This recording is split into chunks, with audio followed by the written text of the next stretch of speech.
Alright, this will be my WWE Monday Night Raw review for August the 18th, 2014. Raw tonight was live from Las Vegas, Nevada, and overall I thought this Raw was a good, solid episode of Monday Night Raw, the night after SummerSlam, if you will. And the show opened up with Stephanie McMahon, who comes out to the Daniel Bryan theme song, and everybody was going crazy because they thought it was Daniel Bryan. But out comes Stephanie McMahon wearing a Steph shirt, pretty much mocking Daniel Bryan's Yes, Yes, Yes shirt from like 2012.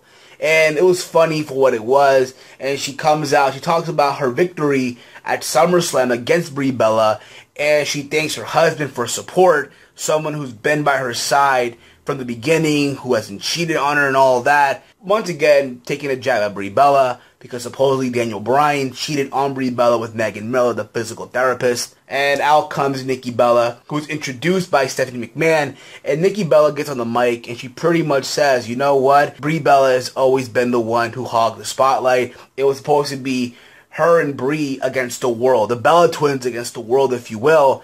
And all this time, it's always been about Brie. And Brie Bella always told Nikki that Nikki would never get married and all that. And then Nikki Bella takes a jab at Daniel Bryan, calling him a goat-faced troll and all that. And then out comes Brie. And Brie's just all sympathetic, crying like, you know, why is Nikki doing this? And what has she done wrong?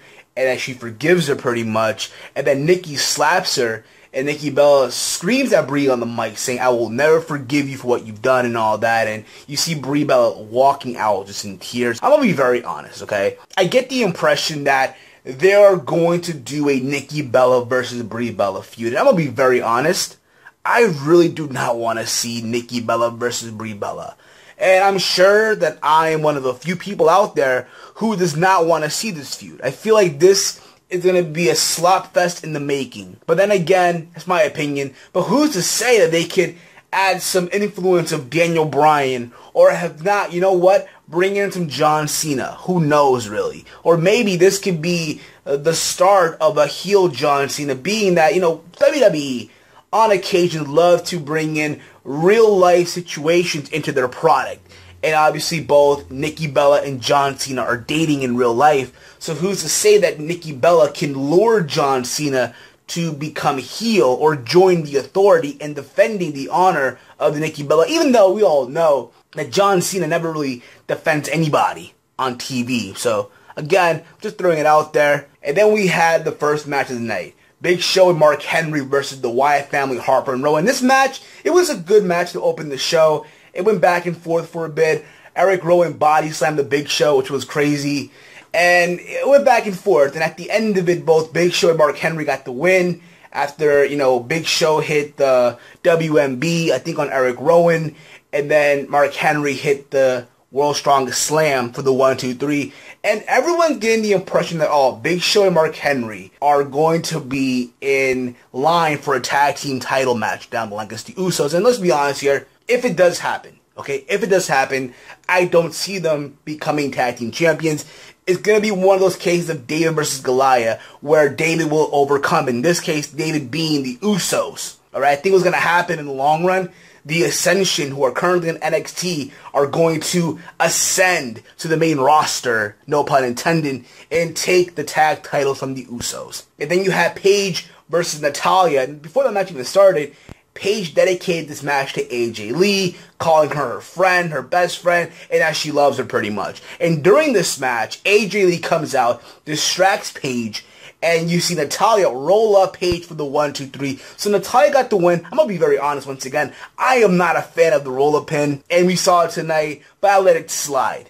And then AJ Lee got on the mic and told Paige, you know what, Paige? I love you, I respect you, despite everything that have happened in the past. And she gets in the ring and she tries to shake Paige's hand, and Paige just leaves. This is implying that this feud is going to continue, maybe into Night of Champions or beyond. I don't mind it as long as they can make this match even more longer than the match they had at SummerSlam, and maybe give it, I don't know, a stipulation like a no disqualification or a hardcore match for the Divas title. Who knows, really? Then you had a backstage segment with Seth Rollins with Renee Young, and pretty much Seth Rollins telling Renee Young, you know what, I am the future of the WWE, and nothing's going to stop that. And then Ambrose throws a bucket of ice cold water into Rollins' head, pretty much doing the ALS Ice Bucket Challenge to Seth Rollins. And then Ambrose looks at Rollins like, come on, it's for charity. And then they brawl. Security, personnel separates them. And then backstage, you have Triple H tell Rollins that, you know what, there's going to be a rematch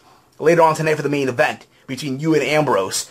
And the fan, the WWE Universe, if you will choose the stipulation. And the nominees were a Falls Count Anywhere, a no DQ match, and a no holds barred match. But to me, it was funny because every option that they were given, they all have one thing in common, and that is they're all no DQ. So at the end of the day, I found it funny, but whatever, right? But at the end of it, the fans voted for a Falls Count Anywhere. So that's the main event for tonight. And then you had the title presentation, and you had Triple H and Stephanie come out presenting the new WWE title, which I thought overall was a good belt. Looking at live on TV now, they bring out Brock Lesnar and Paul Heyman, and they talk about, you know, how they destroy Cena. Paul Heyman on the mic tonight was gold, completely gold.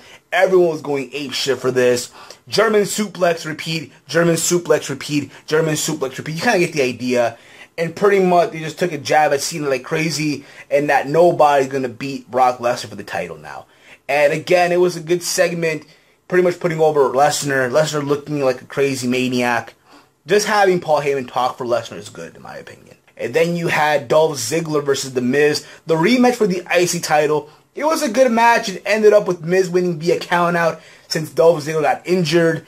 And again, at first, I thought they were going to pull off the Raw After Mania 29 card, where if you guys remember WrestleMania 29, the pre-show, Miz defeated Wade Barrett. And the night after, on Raw After Mania, Wade Barrett regained the title after losing the title 24 hours ago. And I thought that was going to happen for some reason, but I was wrong. And this feud is going to continue. Once again, I feel like Miz and Dolph Ziggler have a lot of good chemistry. And they show that tonight once again. I'm sure Night of Champions, they'll go at it again. Maybe a ladder match. Who knows, really. It's kind of crazy, but hey, I can see them actually doing that, if you will. And then you had Jack Swagger coming out and facing Cesaro in a rematch once again. I wasn't a fan of the rematch, but I'm happy that Cesaro finally won. Yes, Cesaro finally wins after losing like crazy. And after the match was done, Bo Dallas comes out and rubs it in Jack Swagger's face, telling Jack Swagger all he has to do to get back in his winning ways is to believe again. And then you had Randy Orton and Ryback versus Sheamus, Rob Van Dam, and Roman Reigns. Ryback was over as fuck in this match, obviously because Raw was in Las Vegas, and it was a fun six-man tag. Everyone hit their finisher almost at the end, and it ended up with Rob Van Dam hitting the 5-star frog splash on Curtis Axel for the 1-2-3 win for his team. And people are saying, oh, that Ryback can be next in line for a tag team title match. I don't think so either. And then you had the Uso brothers versus the Dust brothers, pretty much, Goldust and Stardust. And to my surprise, this was an okay paced match where Stardust got the win for his team. So now you can say that, hey, Cody Rhodes, aka Stardust, and Goldust are next in line for a tag team title match. And I'll say this again, like I said earlier in this video, I don't see them or Big Show and Mark Henry taking the tag titles away from the Usos. What's going to happen once again, and I hate being repetitive, the Ascension, who are currently at NXT, are going to ascend to the main roster and take the titles from the Usos. That's what I see happening down the line. And then you had Rusev and Lana coming out talking about last night's flag match where they beat Swagger, and they get interrupted by Mark Henry. And the crowd goes apeshit. Mark Henry tells Lana to shut up pretty much, and everyone popped for that. And you see a face-off between Rusev and Mark Henry that ends up with them two going at it, punching one another, and then Mark Henry gets the upper hand, hitting the world's strongest slam on Rusev. And then to put matters even worse, he does like a body splash and hits on Rusev. I'll say this, okay? If this was a match and you had Mark Henry beat Rusev, I would have not been happy with this. But I feel what's going to happen now, we're going to see a Mark Henry versus Rusev feud, which is good because, again, Mark Henry is a former world champion. And, again, Rusev is facing another former world champion to put him over. People who think that Mark Henry is going to beat Rusev, think again. And then you had the main event, Ambrose versus Rollins in a Falls Count Anywhere. This match was amazing. Balls to the wall, them two going at it like crazy. There were some weapons used in this match that I think helped there was a spot where Rollins does like a sunset flip on the top turnbuckle into a running power bomb into Dean Ambrose, which was surrounded by steel chairs. And he landed on the steel chairs, and then you see Ambrose does like a superplex from the top turnbuckle onto a table, and it went back and forth like crazy. There was an interference by Kane. Whenever there's a match involving a member of the Authority, expect an interference by Kane. We've seen that in the past, but I felt like in a way it helped the match a little more. And then at the end of it, you have Rollins do the curve stomp on some cinder blocks, pretty much, and Ambrose goes face first into it, and the match is stopped. And after this, you have Rollins celebrating, going crazy. To my understanding, Dean Ambrose is going to film a movie real soon, so because of that, they decided to pretty much write him off, because obviously he's filming the movie Lockdown for WWE. So I do see him, being gone for a while. Maybe have him come back at Hell in a Cell, and then have them go at it at Hell in a Cell, Rollins and Ambrose. Maybe this time for the briefcase, but who's to say that, Rollins cashes in from here to Hell in a Cell. A lot can happen. That's my thoughts on Raw overall. Once again, a solid show. Let me know your thoughts down below in the comment section of this video. If you're new to my channel, hit that subscribe button, and I will catch you all later in the next video. I'm out. Peace.